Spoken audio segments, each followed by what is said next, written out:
ಈಗಾಗಲೇ ಕಳೆದ ಹಲವು ದಿವಸಗಳಿಂದ ಸತತವಾಗಿ 10 ದಿನಗಳ ಒಳಗಾಗಿ 3 ಕೊಲೆ ಪ್ರಕರಣಗಳು ನಡೆದಿರುವಂಥದ್ದು. ಇವತ್ತಿನ ದಿವಸ ದಕ್ಷಿಣ ಕನ್ನಡ ಜಿಲ್ಲಾಧಿಕಾರಿಗಳು ಬಹಳ ಕಠಿಣವಾದ ಕ್ರಮಗಳನ್ನು ಶಾಂತಿ ಸುವ್ಯವಸ್ಥೆಗಾಗಿ ಆದೇಶವನ್ನು ಹೊರಡಿಸಿದ್ದಾರೆ. ಸಂಜೆ 6 ಗಂಟೆಯ ಹೊತ್ತಿಗೆ ಅಂಗಡಿ ಮುಂಗಟ್ಟುಗಳು ತಮ್ಮ ವ್ಯವಹಾರವನ್ನು ನಿಲ್ಲಿಸತಕ್ಕದ್ದು ಹಾಗೂ ಜನರು ಕೂಡ ತಮ್ಮ ತಮ್ಮ ಮನೆಗೆ ತೆರಳಬೇಕು ಅನ್ನುವಂತಹ ಒಂದು ಆದೇಶವನ್ನು ಹೊರಡಿಸಿದ್ದಾರೆ.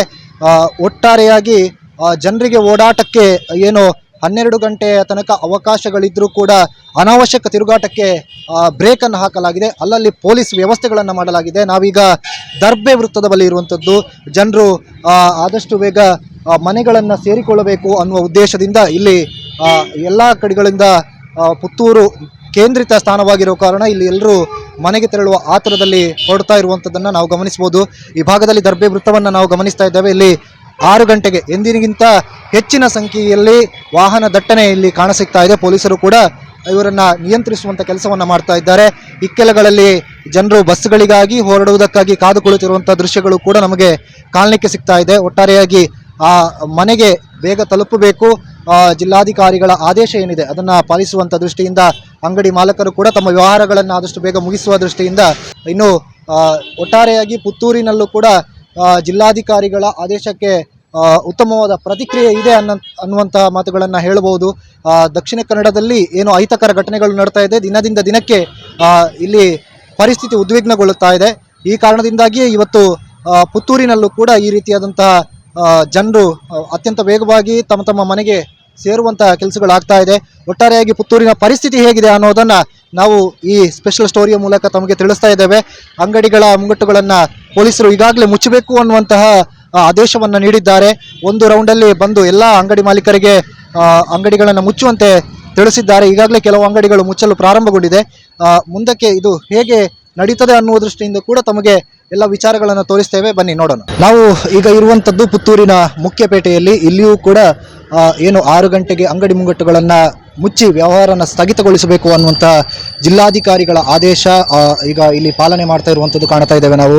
ಅಂಗಡಿ ಮಾಲಕರು, ಹೆಚ್ಚಿನ ಅಂಗಡಿ ಮಾಲಕರು ಅಂಗಡಿಗಳನ್ನು ಮುಚ್ಚಿದ್ದಾರೆ. ಈಗ ಸಮಯ 6 ಗಂಟೆ 10 ನಿಮಿಷ. ಈಗಾಗಲೇ ಅಂಗಡಿಗಳು ತಮ್ಮ ಶಟರನ್ನು ಎಳೆದು ಕಾರ್ಯವನ್ನು ಸ್ಥಗಿತ ಮಾಡಿರುವಂಥದ್ದು ಇಲ್ಲಿ ಗಮನಕ್ಕೆ ಬರ್ತಾ ಇದೆ. ಬಹಳ ಪ್ರಮುಖವಾಗಿ ಈ ಭಾಗದಲ್ಲಿ ಅಹಿತಕರ ಘಟನೆಗಳು ನಡೆಯಬಾರದು ಅನ್ನುವಂಥ ಉದ್ದೇಶದಿಂದ ಜಿಲ್ಲಾಧಿಕಾರಿಗಳು ಈ ರೀತಿಯಾದಂಥ ಒಂದು ಆದೇಶವನ್ನು ಹೊರಡಿಸಿದ್ದು ಅದನ್ನು ಪಾಲನೆ ಮಾಡುವಲ್ಲಿ ಎಲ್ಲ ವರ್ತಕರು ಕೂಡ ಸಹಕರಿಸ್ತಾ ಇರುವಂಥದ್ದು ಕಾಣ್ತಾ ಇದೆ. ರಿಕ್ಷಾ ಚಾಲಕರು ಹೆಚ್ಚಿನ ಜನರನ್ನು ಸಾಗಿಸುವಂಥ ವ್ಯವಸ್ಥೆಯನ್ನು ಮಾಡ್ತಾ ಇದ್ದಾರೆ. ಇನ್ನು ಈ ಭಾಗದಲ್ಲಿ ನೋಡೋದಿದ್ರೆ ಮಂಗಳೂರು ಕಡೆಗೆ ಹೋಗುವಂತಹ ಖಾಸಗಿ ಬಸ್ಸಿಗಾಗಿ ಮತ್ತು ಆ ಭಾಗದ ಪ್ರಯಾಣಿಕರು ಬಸ್ಸುಗಳಿಗಾಗಿ ಕಾಯ್ತಾ ಇರುವಂಥ ದೃಶ್ಯಗಳು ನಮಗೆ ಕಾಣ್ತಾ ಇದೆ. ಪೊಲೀಸರು ಕೂಡ ಬಂದೋಬಸ್ತಿಯನ್ನು ಒದಗಿಸ್ತಾ ಇದ್ದಾರೆ. ಖಾಸಗಿ ಬಸ್ಸುಗಳು ಓಡಾಟವನ್ನು ನಡೆಸ್ತಾ ಇದೆ. ಈ ಭಾಗದಲ್ಲಿ ಹೆಚ್ಚಿನ ಅಂಗಡಿಗಳು ಕಾರ್ಯನಿರ್ವಹಿಸ್ತಾ ಇದೆ.